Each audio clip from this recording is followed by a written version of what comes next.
এই বুড়ো বয়সে এখন খাইয়ে দিতে হচ্ছে। কি কপাল আমার, হায় ভগবান, কি কপাল আমার।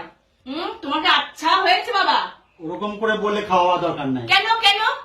একবার মেয়েকে মানুষ করেছি, এখন তোমার বুড়ো বয়স তোমার খাইয়ে দিতে হবে?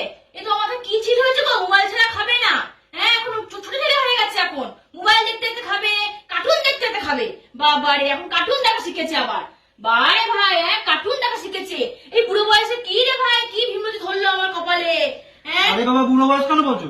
দাও আমার বয়স হয়েছে। তুমি এখন বুড়ো হওনি? না, আমার ইচ্ছে আচ্ছা। থাকতে পারে না, আমার ইচ্ছে থাকতে পারে না যে আমি কার্টুন দেখতে দেখতে খাবো। আমার ইচ্ছে থাকতে পারে না। না, জানতে পারে না। মেয়েকে আর তোমাকে মানুষ করতে হবে নাকি? খাবো না। না খাই দিয়ে তুমি যে খাবে না, এখন 3 বেলা তোমাকে খাইয়ে দিতে হচ্ছে। কাজকর্ম সেরে আসবে তখন তোমাকে খাইয়ে দিতে হচ্ছে 3 বেলা করে। তুমি খাবে না, পেট তো শুকিয়ে যাবে তখন তোমার, তাই খাইয়ে দিতে হচ্ছে। কি যে তোমার শিখেছো তুমি এখন, কার্টুন দেখতে দেখতে খাওয়া।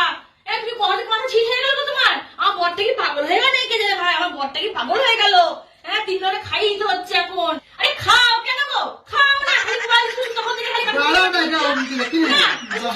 গেম খেলা, কার্টুন দাঁড়াও না, দেখতে। দাঁড়াও না। খাও তো, আমি উঠে যাবো তো, চান টান করতে হবে গো, খেয়ে নাও। মেয়েটা স্কুল গেছে, খেয়ে নাও গো। ও আজ তোকে খাওয়াতে হবে, তোমার কি শিখলে তুমি? আর বাচ্চা তোমাকে নিয়ে আমি পুরো ছিটে গেল, আমার বর পুরো পাগল হয়ে গেল গো।